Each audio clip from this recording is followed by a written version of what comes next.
Alléluia. Amen. Donc, nous comprenons bien aimé que c'est pendant l'épreuve que tu vas éprouver les choses. Amen. Quand tout va bien, tout le monde est bon chrétien là. Alléluia. Mais quand il y a des secours avec toi là, Dieu a enlevé toutes les béquilles sur lesquelles tu te reposes.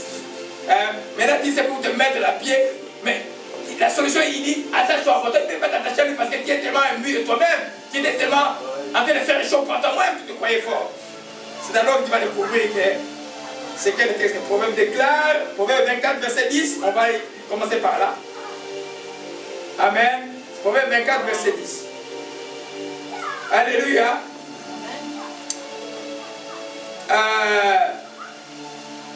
Proverbe 24, verset 10. Alléluia. C'est remède, tu peux nous lire cela.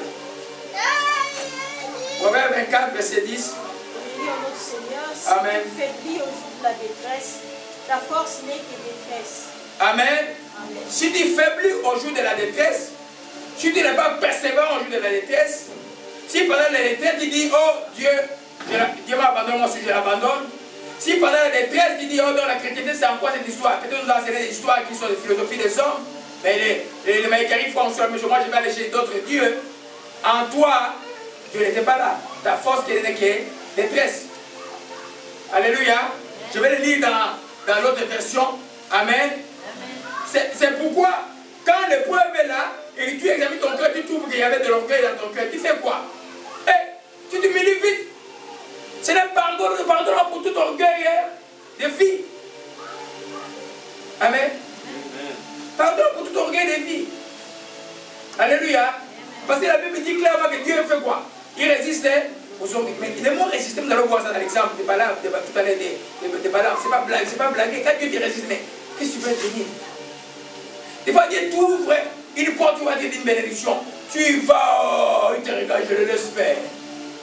Tu vas dire, oh, c'est pas le chemin de Dieu. Si tu es orgueilleux, tu restes là, tu meurs là-bas.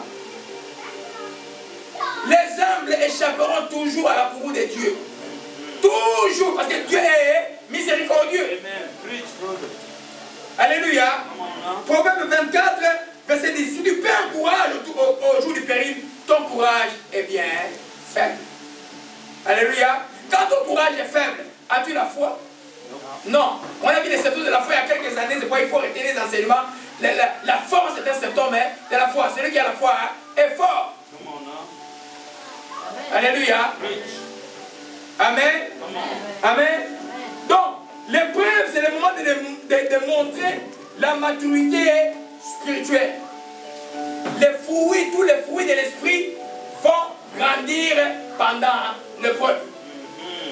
La paix, tu vas la démontrer pendant l'épreuve. On annonce que tu es là. On t'annonce, par exemple, dans les cas de décès, toi, premier garçon comme moi, on dit que ton père est mort. Bon, tu dois organiser les deuils. Ton corps est en train de pleurer. Et tu dois organiser tout. Si tu organises tout, et si tu n'as pas la paix, et si les gens ne prient pas pour toi, et tu ne pries pas, tu ne sauras pas organiser un deuil. Alléluia. Tu arrives dans le pays comme le Congo, tout le monde te regarde. Mais tu as un deuil, mais tout le monde te regarde en plus. Tu fais quoi? Tu trouves ta paix, mais bien, je veux que nous découvrions la paix qui surpasse toute intelligence. C'est pourquoi ce que les apôtres avaient. L'évangile a été proclamé dans les brimades, dans l'opposition. Vous vous souvenez dans l'acte des apôtres, on dit, le roi Festus, je crois, dit dans le chapitre 26, on entend que cette secte rencontre partout de l'opposition. Est-ce que le diable a déjà changé? Non. La vieille chrétienté rencontrera toujours de l'opposition. Alléluia. Mais quand les gens vont remarquer, on s'oppose, mais les gens sont transformés, on s'oppose, les gens sont sauvés, ils comprennent que c'est Dieu qui fait cela. Amen. Alléluia. Le deuxième fruit, la patience, qui se manifeste dans l'épreuve, le deuxième fruit de l'esprit. Parce que quand on lit la Bible, le fruit de l'esprit, la patience, tout ça, ces choses ne peuvent se manifester. La patience, ça veut dire attendre, ça veut dire souffrir, ça veut dire supporter. La Bible dit vous supportez les uns les autres. Tu es en face de toi, quelqu'un qui ne fait pas des choses qui sont correctes par rapport à ce que tu crois. Mais toi tu supportes parce que tu veux que les frères ou la soeur aient la vie éternelle par exemple. Amen. Quand tu pardonnes la faute du Christ, c'est pour que les gens soient en Christ. Amen. Pour nous, le bagarre, moi, d'ailleurs, j'étais bagarré. Si tu me donnes un coup, je t'en donne 10. Même si tu es fort, je me rappelle, on était enfant. On était à l'internat, on devait avoir, je crois, 13 ans, 12 ans. Un gars qui était plus grand que moi m'a provoqué. Alors, on avait la coutume d'aller dans la forêt, on met des épines autour des rings. Alors, on a mis des épines autour des rings. Alors, les gars qui s'appelaient Kanikani, je crois qu'il va rire s'il est encore vivant. Je ne vais jamais oublier. Et c'était en fait un ami, un enfant à un ami de mon père, dont on se connaissait. Mais on était enfants, non sauvés. On n'est pas dit se bagarrer. Mais comme il y avait des épines, il fallait être intelligent. Il m'a terrassé pendant les 2 premiers rangs. Et puis je l'ai porté sur les épines. Ah, quand il a commencé à pleurer, il est tabassé à mort. Depuis ce jour-là, tout le monde avait peur de moi, mais je n'étais pas fort. Amen. Dans les choses de la vie, il faut savoir être intelligent et patient. Les choses de Dieu sont des choses intelligentes. Quand Dieu dit, soyez patient, ce n'est pas en vain. Amen. Il a été déjà dit, voyez la patience qu'avaient les prophètes qui étaient avant, vous, et voyez aussi leur fin. Alléluia. La patience ne peut pas se développer quand tout va bien. Ça développe quand un enfant n'écoute pas. Et quand il y a les conjoints n'écoutent pas, comme ne voient pas les choses comme toi tu vois. Ça développe quand les frères et les sœurs de l'église font les choses qui ne sont pas correctes. Si tu suis une option de prophétie, tu n'as pas la patience, tu vas maudire les gens. Tu pries Dieu tous les gens, mais tu le vois dans les coins, tu ne pas. Oh. Mais ces gens, qu'est-ce que tu le vois dans les coins? Et après, tu as demain que la même personne t'appelle pour prier, tu fais quoi? Amen. Ça se développe dans les épreuves. Il y a une notion aussi de savoir attendre dans la patience. Beaucoup de choses de Dieu n'arriveront pas comme ça. Arriveront tranquillement pour que tu apprennes un fruit, un merveilleux fruit qui est la patience. Alléluia. Amen. C'était notre enseignement, je ne vais pas rentrer dans les détails. Je voulais juste vous démontrer que c'est pendant l'épreuve que la patience, mais aussi même la joie, la vraie joie du Saint-Esprit, c'est pendant les épreuves. Si tu perds ta joie, pendant qu'il y a des épreuves, il y a un problème. Les contentements, tu peux les perdre parce que la chose que tu connais est partie. Mais la joie procède du Saint-Esprit. Amen. J'ai appris ça par un exemple, Actes chapitre 16. Paul et Silas étaient battus avec combien de fouets? 39 fouets. Amen. C'était terrible cette chose-là. Et puis on les a mis dans une prison intérieure. Il faisait plus chaud qu'aujourd'hui. Dans cette région, il fait très chaud. Amen. Et puis, ils ont commencé à faire quoi? Au milieu de la nuit. Avec quoi? À chanter le louange du Seigneur. Et vers le milieu de la nuit, qu'est-ce qui s'est passé? La terre a tremblé, les chaînes étaient tombées, et les prisonniers et les geôliers étaient libérés. Et physiquement libérés aussi. Alléluia. Amen. Parce qu'ils n'étaient pas dans la joie, ils étaient dans l'épreuve. Mais ils ont maintenu la joie. Si tu veux maintenir la joie, tu veux faire rire Satan dans l'épreuve, ris et commence à louer Dieu. Amen. Dieu nous donne plusieurs tours pour vaincre ça. On a besoin de cette raison pour lesquelles nous devons être toujours joyeux. Si tu veux me rendre les diables fous, sois un homme joyeux. Sois une femme joyeuse tout le temps. Il va devenir fou. Parce que les diables peuvent voir triste. Réfléchissant tout le temps. Au lieu de méditer la parole, vous réfléchissez. Ne réfléchissez pas sur les choses de la terre. Méditez la parole. Pratiquement, j'ai une épreuve qui arrive. J'explose directement dans le psaume 34, verset 20. Je sais que Dieu va me délivrer et je commence à louer Dieu. Amen. Alléluia. Amen. L'autre fruit qui est la fidélité. La fidélité, c'est dans l'épreuve. On va voir ça tout à l'heure. Hein? Amen. Je vais prendre ça avec... je vais voir ça avec le numéro 4. Je vais venir sur ça après.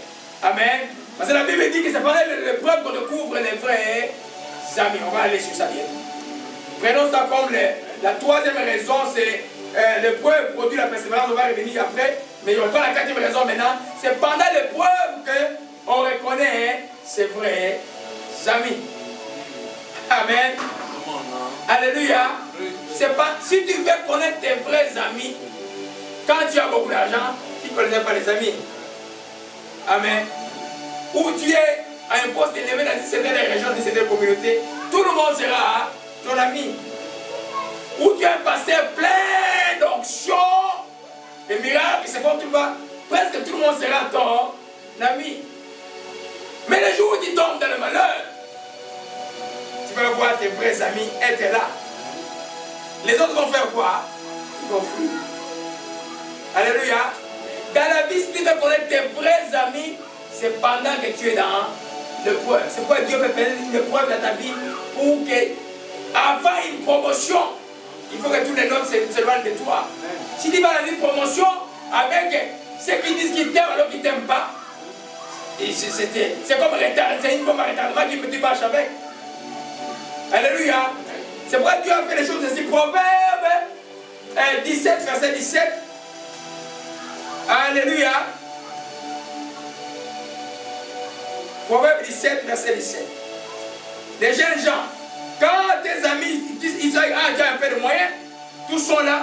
Quand ils ne sont pas là, quand tu ne vois pas, toi, un ami toujours, qui est toujours pour toi pour demander service, mais lui, il ne rend jamais service. Je vais vous faire quelque chose qui s'est passé hier à la maison. J'en ai profité pour enseigner les enfants. C'était l'anniversaire de ma fille Merveille hier. Alors quand je finis à prier la bénédiction, nous chez nous, on fait qu'on mange que la pizza, et puis tout le monde, pizza et prière. Je passe une journée de prière pour l'enfant qui est son anniversaire le soir, je me pose la main, je prophétise sur la vie de l'enfant et puis c'est fini. Amen. On mange la pizza. On ne fait pas trop de... Amen. Alors maintenant, le pizza man est arrivé. Alors moi j'avais 40 $ en poche. Il dit mais qui a 10 $? Alors ma fille est allée prendre son 10 $. Moi j'avais dans son tranquille, il voulait que je donne 5 $. C'était 43 et puis le monsieur je lui donne encore 2 $ de francs. Et moi j'ai donné les 10 $. Il dit mais papa mon 10 $. J'ai dit hé, ma fille, tu crois que tu donnes parce que tu vas donner à Dieu parce que tu as? Non. Si tu donnes à Dieu tout le temps parce que tu as, tu ne connais pas mon Dieu. Excuse. Oh, quand c'est que tu n'as rien, c'est que tu as mais quoi? Et tu semences. Tu ne peux pas dire je vais aider les gens quand j'ai le temps. Tu es dedans parce que tu te sacrifies pour elle, les autres. Parce qu'un ami se sacrifie pour elle, ses amis. Amen. L'homme que vous avez vu ici, là, avec sa femme, c'est mon ami depuis 3 ans. On avait 13 ans, 14 ans, 3e secondaire. Mon ami. En quel moment on s'est disputé? Quand il est né plutôt, j'avais pas de voiture à l'époque. On est sorti de l'hôpital dans sa belle voiture. Amen. Je ne peux pas abandonner mon ami, quel que soit le trou où il est. Même quelles que soient les bêtises qu'il a fait. Je suis allé, on a prié parce que mon ami est devenu chrétien. Maintenant on est quitte. Et Dieu a témoigné qu'il a été enlevé de là où on l'avait placé. Tu n'aimes pas quelqu'un parce qu'il te fait du bien. Tu aimes quelqu'un parce que tu l'aimes. Tu n'aimes pas ton frère en Christ parce qu'il fait bien. Tu l'aimes parce que c'est ton frère en Christ. Alléluia. C'est pourquoi les gens qui ont beaucoup d'amour, c'est même pas, ils sont un peu dangereux parce qu'il va t'aimer pareil, tu vas le faire du mal, il va t'aimer pareil. Alléluia. Amen. Proverbe 17, verset 17 dit, l'ami aime en tout temps. Dans le malheur, il se montre un frère. L'ami aime en tout temps. Dans le malheur, il se montre un frère. Dans le malheur, il vient s'asseoir avec toi. Dans le malheur, il vient te consoler. Dans le malheur, il vient t'appuyer. Même quand tu as chuté dans un péché grave, il vient te dire, Dieu est miséricordieux, répands-toi car Dieu veut te sauver. Amen. Il te dira toujours la vérité, même si ça va te faire mal, mais c'est pour ton bien. Amen. Quand nous parlons d'amis, c'est quoi aussi un frère en Christ, une vraie soeur en Christ, te dira toujours les choses comme ça. Il va pas prendre un sujet de toi pour aller te médire. Il va pas prendre ton sujet de la vie pour aller médire aux autres. Les chrétiens ignorent que la médisance est forbidden dans la langue, est interdite. La médisance veut dire quoi? Veut dire que j'ai volé, mais tu vas dire aux gens que j'ai volé. Non, Dieu n'a pas permis ça aux chrétiens. Amen. La calomnie veut dire, tu vas inventer des choses sur moi. Ça, c'est encore plus grave. Je suis ton frère. Alléluia.